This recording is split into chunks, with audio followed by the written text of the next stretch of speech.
Waking up this morning, I was suddenly aware of a soft, sweet-smelling presence beside me. Wait, isn't this my lovely childhood sweetheart?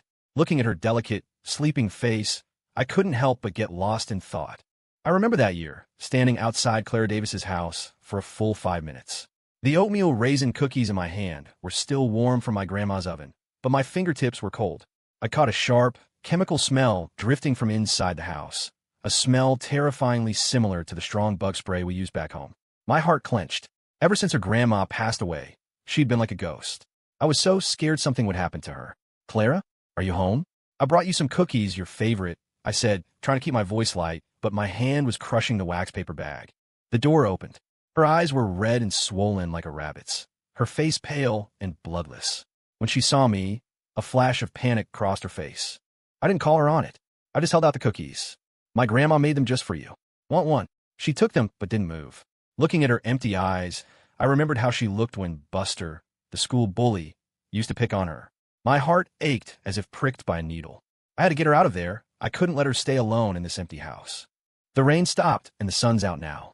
"Let's go for a walk by the creek, just like when we were kids," I said, my voice trembling, afraid she'd refuse. Thankfully, she nodded. Walking along the creek, watching her silent profile, I couldn't help but think back to the day we first met. Under a sycamore tree in September, she was crying with her head down, like a small, wounded animal. From that moment on, I knew I wanted to protect her. The little animal under the sycamore tree this September wind still carried the last traces of summer heat, rustling the leaves of the old sycamore tree. I walked toward Northwood Elementary, my little backpack faded from countless washes. I had only moved to the neighborhood a few days ago, and everything still felt strange. I was watching the path ahead when I suddenly heard the sound of muffled sobs. Following the sound, I saw 3 boys huddled at the mouth of an alley. The leader was Buster from the next building over.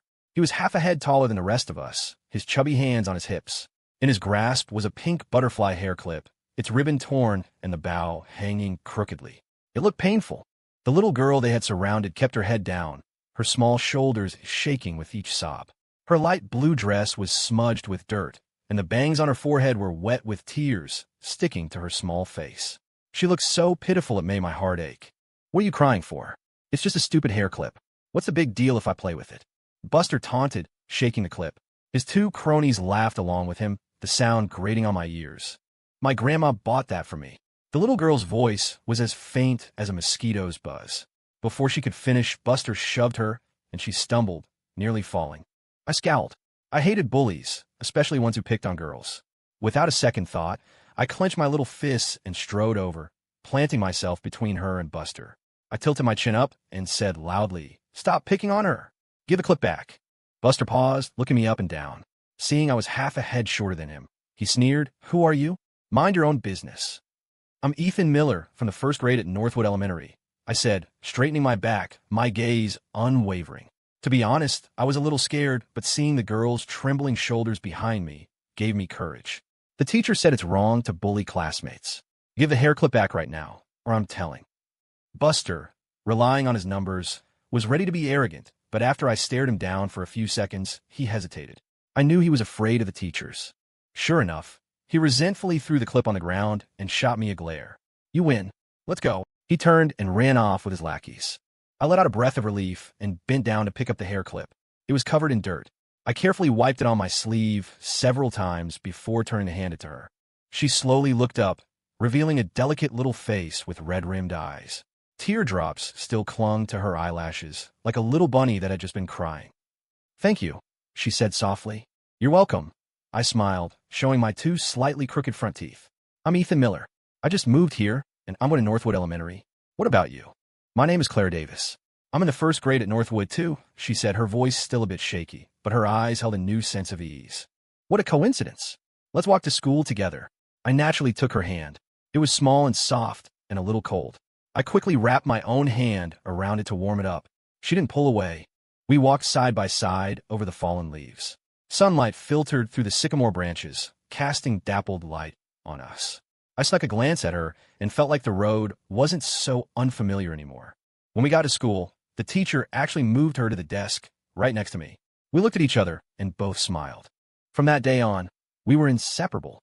We listened in class together, secretly sharing erasers. During recess, we We'd go to the playground to jump rope or sit on the stone bench and share snacks. She always gave me the sour gummies her grandma made, so sour but so addictive. She didn't talk much, always listening quietly as I told her about my old neighborhood. When she smiled, her eyes would curve into crescents, like they were filled with stars, making my heart feel sweet. Once, she forgot her reading textbook. When the bell rang, she was on the verge of tears. I quickly pushed my book to the middle of our desks and whispered, "We can share." During class that day, our heads were close together. When the teacher asked a question, we whispered to figure out the answer. Her hair brushed against my arm, soft and ticklish, and my heart did a funny little flip. From then on, I always looked forward to going to school, because it meant I could see her every day. A little scheme amidst rumors time flew by, and soon we were in the 3rd grade. Our friendship grew like the grass in the courtyard, lush and strong, without us even realizing it. The other kids in class envied us, calling us the perfect pair. But then, a rumor started. Kevin, a boy in our class, had learned the phrase puppy love from somewhere and started spreading it around for fun, saying that Clara and I liked each other. He even made up stories. Ethan brings Clara candy every day to win her over, and they're always sneaking looks at each other in class. They must be dating. At first, I didn't care. I thought it was just stupid kid stuff. But Clara was different. She was thin-skinned. After being pointed at and whispered about, her face would turn beet red, her eyes filled with hurt. After that, she started to deliberately distance herself from me. In class, she'd scoot her desk away. At recess, she wouldn't go to the playground with me. If our eyes accidentally met, she'd immediately look away. I was frantic. I didn't understand how our great friendship could turn into this. I tried to talk to her several times, but she always found an excuse to get away. I still have homework to do, or I have to go to the teacher's office. Seeing her avoid me, my heart felt like it had a heavy stone in it, suffocating and painful. I didn't want to lose my best friend. That weekend, I found out she'd be at the bookstore near our neighborhood, so I waited for her by the entrance. After nearly an hour, I finally saw her. I walked up quickly to block her path, my voice pleading, "Clara, please let me explain. Those rumors are fake. We're just best friends, not what they're saying." She kept her head down, her voice small. "I know, but everyone's talking. I don't want people to gossip about me. So we're going to throw away our friendship because of what other people say?" I looked at her, my heart twisting with anxiety. I suddenly remembered she told me once that after her parents divorced, she had lived with her grandma and felt a little insecure about it. An idea struck me. "Clara, I know you're feeling bad," I said quickly. "My grandma made those pumpkin muffins you love today. Why don't you come over to my house?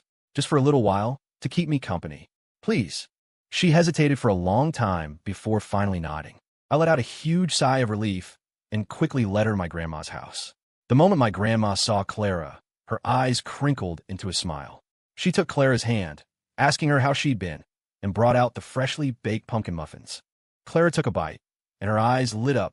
Seeing her like that made my own heart feel sweet again. During dinner, I gave my grandma a look.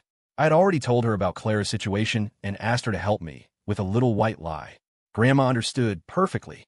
She put a piece of chicken on Clara's plate and said, "This boy, Ethan, he's been living with me since he was little. His parents are busy and rarely come back. He's a stubborn kid and doesn't have many friends, really just you. You should come over more often to keep him company." I saw Clara freeze and turn a look at me, her eyes full of surprise. She had no idea that I was just like her. I quickly put on a slightly sad expression, my heart pounding, afraid she'd see through my act. Thankfully, she didn't suspect a thing. That afternoon, we helped my grandma shell peas, fed the birds in the yard, and looked through my old photo albums. When Clara saw a picture of me in a diaper, she couldn't help but giggle, the sound as clear and bright as a wind chime. "So we are the same," she said softly, "both living with our grandmas." "Yeah," I said, faking a sigh. "Sometimes I miss my parents, but with grandma here and a good friend like you, I don't feel lonely." Clara looked at me and said seriously, "Ethan, I'm sorry. I shouldn't have pushed you away because of what other people were saying." I grinned, showing my crooked teeth. "It's okay, as long as you're not mad anymore. From now on, no matter what anyone says, we'll always be best friends, okay?" "Okay," she nodded emphatically, her smile radiant. Looking at her, I made a silent promise to myself. I would always protect her and never let her get hurt again. From then on, Clara stopped caring about the rumors. We went back to how we were before, walking to school together, studying together, and playing together. When the other kids saw that we didn't care, they got bored, and the rumors slowly died down. I knew that our friendship, because of that little storm, had become even stronger. The scent of pears during graduation season, the days slipped by like sand through our fingers, and in a flash, we were in the 6th grade. The blackboard at the back of the classroom was covered in slogans about acing the middle school entrance exams. Our desks were piled high with workbooks, and even the bell for recess seemed to sound more urgent than before. I noticed Clara had been staring blankly at her math problems lately, her brow furrowed. Math wasn't her strong suit, especially word problems. The sight of them gave her a headache. Stuck again. I gently tapped her workbook and pushed my notebook toward her, the steps to the solution already written out. Look, first you find the equal relationship, then set the quantity after the word of as the unknown variable. It makes it easier to solve. She leaned in, her nose almost touching my notebook. Sunlight caught the tips of her hair, making them glow a pale gold. I patiently explained it twice, and when I saw she still didn't quite get it, I took out a piece of scratch paper and broke the problem down into smaller questions until her eyes lit up and she said, "I get it now." I smiled and ruffled her hair. "Take your time. If you don't get something next time, just ask me." Clara's face immediately turned red. A girl's blush is more powerful than any love poem. In that moment, I knew I had really, truly fallen for her. Around that time, we stayed after school to study almost every day. I helped her with math, and she helped me memorize classic poems for English class. When she recited poetry, her voice was soft, like she was singing, and I'd always find myself getting lost in it. When the setting sun painted the classroom a warm yellow, I'd pull out the cookies my grandma made from my backpack and share half with her. We'd sit by the window, eating and talking about the future. I heard they're going to zone the middle schools by district. "I don't know if we'll be in the same class," she said, nibbling on a cookie. Her voice was a little low, and I could hear the worry in it.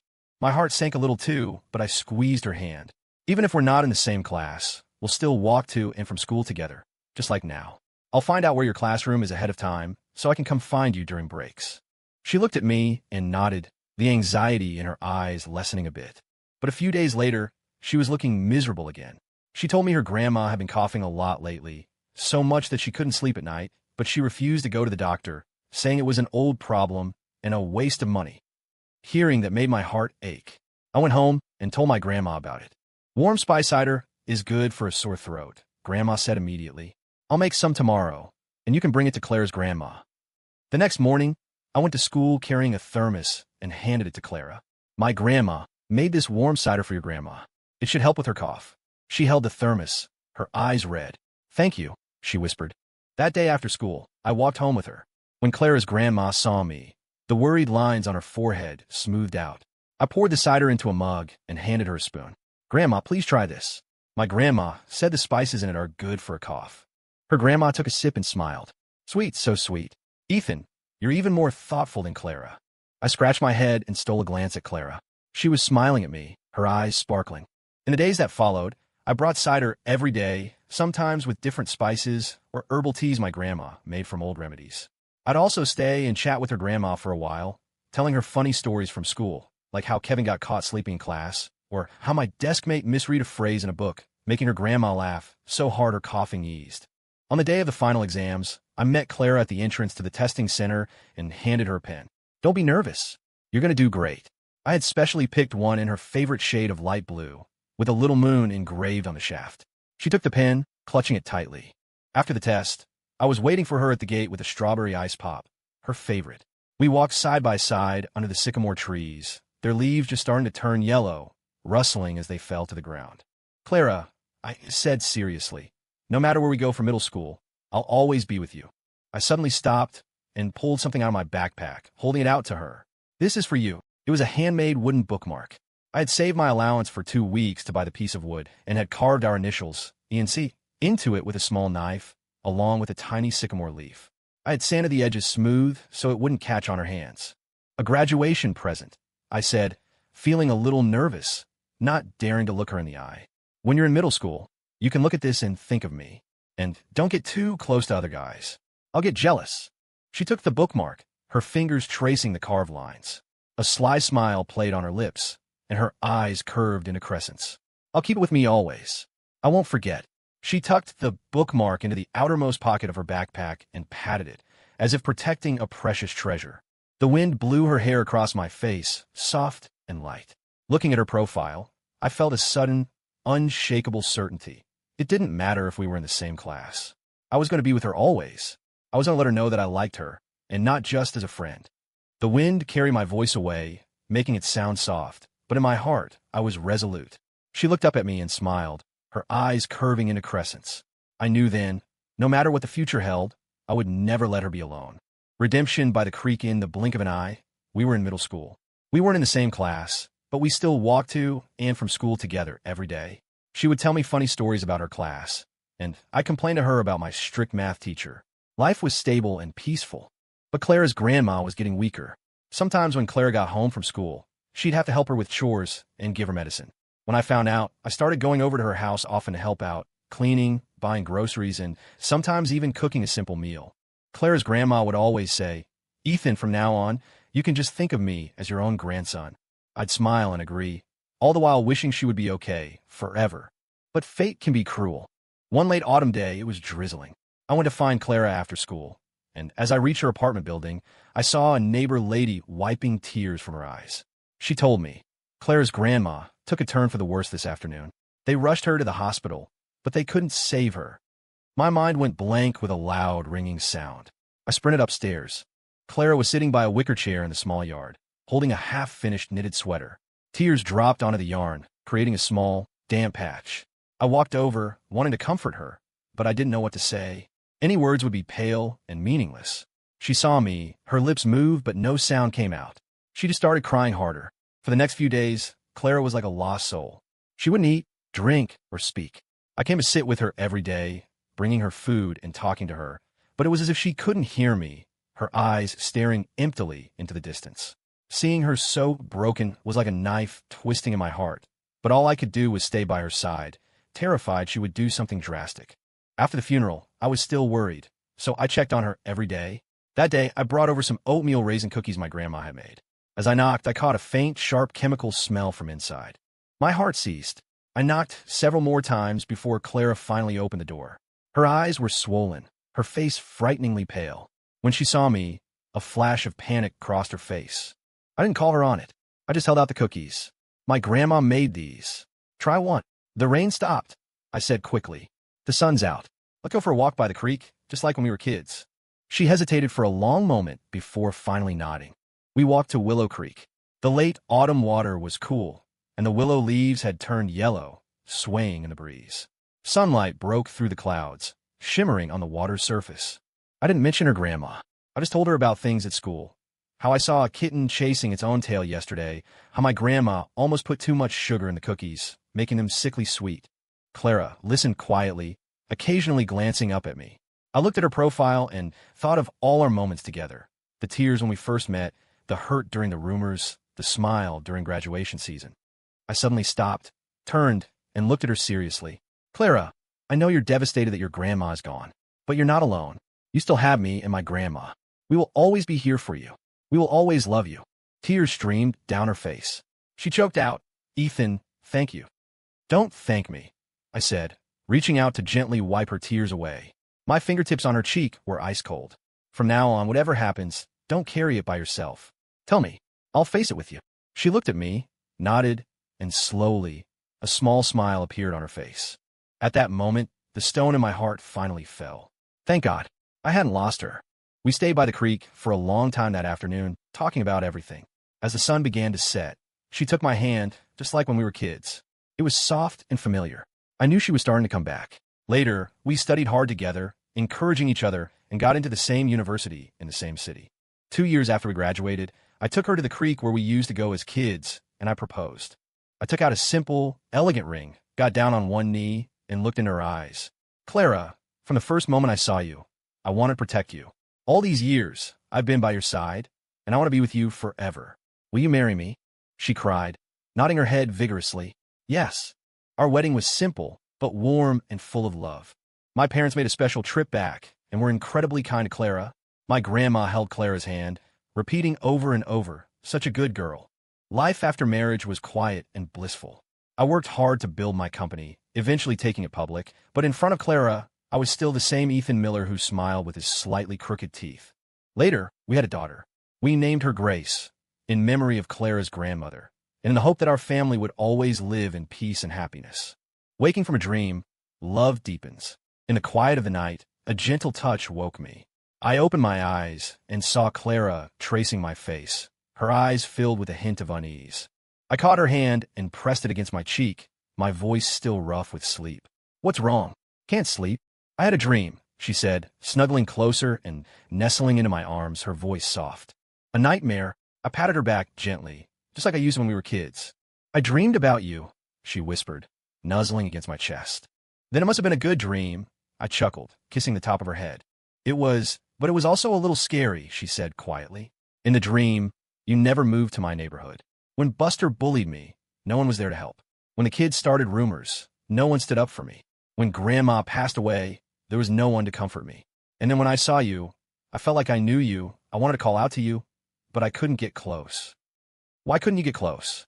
I held her tighter, my heart aching a little, to think she was still worried about these things.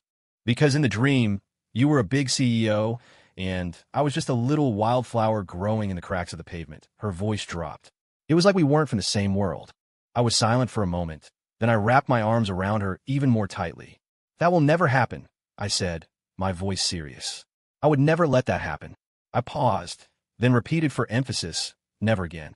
I knew she still carried a little bit of that old insecurity, but I would spend my entire life proving to her that we were, and always would be, from the same world. She hummed softly against my chest, her body relaxing. I looked at the top of her head and suddenly remembered what Grace had said during the day about wanting a little sister. A smile spread across my face. I leaned in and whispered in her ear, my voice playful, "Clara, it's still early. How about we try again?" She froze for a second, then her face flushed bright red. She gave me a light shove. "Huh." I caught her hand and placed it on my chest. "Grace said she wants a little sister," I said with a grin. She looked at me, and a smile bloomed on her face. She nodded. "Okay." Moonlight streamed through the gap in the curtains, casting a soft glow on us. I held her in my arms, my heart completely at peace. From our first meeting under the sycamore tree to this very moment, I had finally brought her safely into my arms. For the rest of my life, I would always be with her, never letting her feel an ounce of pain, never letting her have a nightmare like that again. Epilogue. My whole world is her. My company was in the middle of a new product launch, and I'd been working overtime for a week straight. It was past 10 at night, and I was the only one left in the office, still reviewing the proposal. There was a soft knock on the door. My assistant, Vanessa, a stunning woman, walked in with a hot cup of coffee. She placed it on my desk, her voice softer than usual. "Mr. Miller, you're still working. Have some coffee to warm up." I looked up and said, "Thank you," my eyes already returning to the computer screen. Clara had just messaged me saying Grace was refusing to sleep until Daddy came home to read her a story. I had to finish up quickly. Vanessa didn't leave. She stood by my desk, her fingers twisting the hem of her dress. After a moment of hesitation, she spoke. "Mr. Miller, I've been with you for 3 years. I know all your preferences. I know you have a sensitive stomach, so I prepare warm water for you every day. I know you worry about forgetting things in meetings, so I write out memos for you. I think you need someone by your side who understands you better, who can take care of you, and who is younger." Her meaning was clear. I put down my pen, leaned forward slightly, and my tone was calm but firm. "Vanessa, I think you may have misunderstood. I have a wife. My life and my heart have room for only her." Vanessa's face paled, but she tried again. "Mr. Miller, Ms. Davis. She seems very gentle, but she can't understand the stress of your work, and she can't help you with anything. And I'm only 25. I can help you." "She doesn't need to help me with anything," I interrupted, a smile unconsciously softening my lips as I thought of Clara. "Her just being happy is the greatest peace of mind I could ever have. And besides, she understands me better than anyone." I pointed to the small picture frame on the corner of my desk. It was a photo of Clara and me, taken last year under the same sycamore tree where we first met. She was wearing a light blue dress. Her eyes curved into crescents when she smiled, looking exactly the same as she did when we were kids.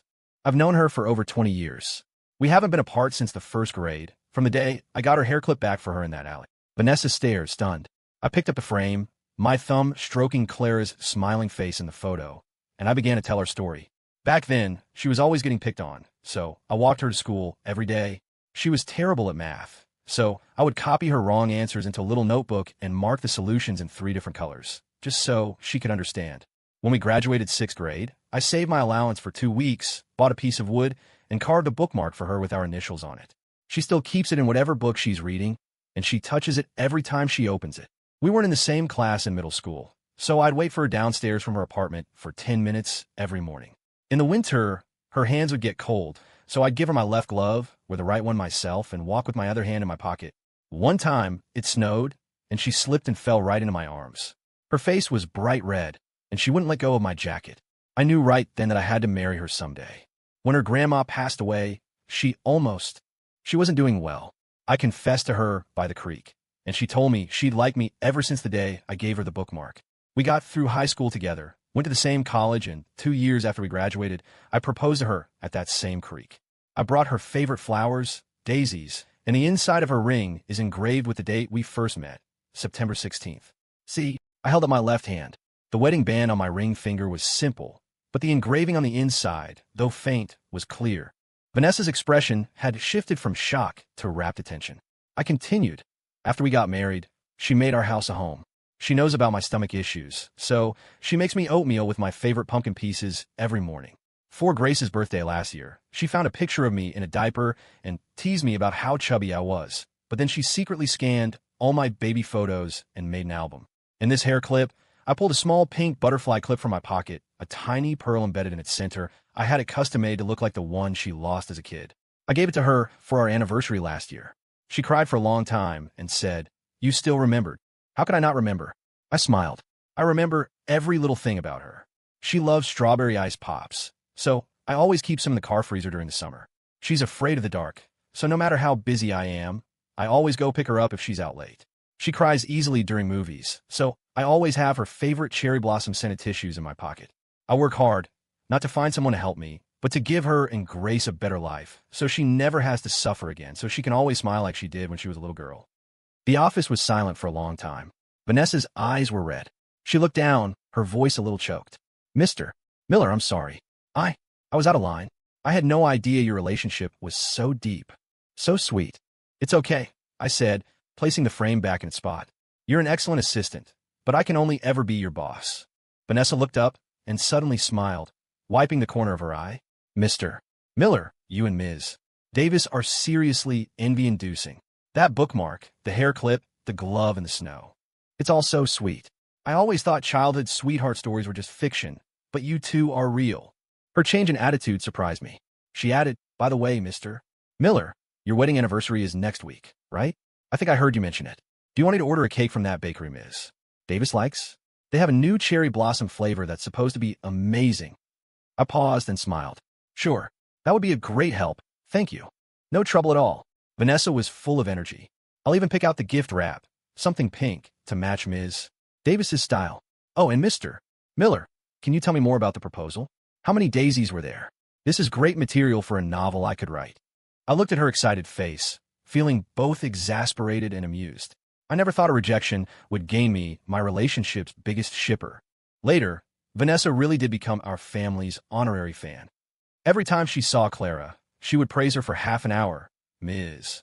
Davis, you are so lucky." And she was always bringing little gifts for Grace, saying she had to help Grace protect Mr. Miller and Ms. Davis's love. Once, Clara asked me, "Why does your assistant always talk to me about your past, and in such detail?" I hugged her and kissed her on the forehead. Maybe she just thinks my girl is so wonderful, and our story is so sweet, that it deserves to be admired. Clara smiled and snuggled into my arms, nuzzling me just like she did when she was a kid. "No, it's because you're so good for always keeping me in your heart." She was right. From that very first glance under the sycamore tree, she was the person I placed at the very center of my heart. This life and the next, it will only ever be her.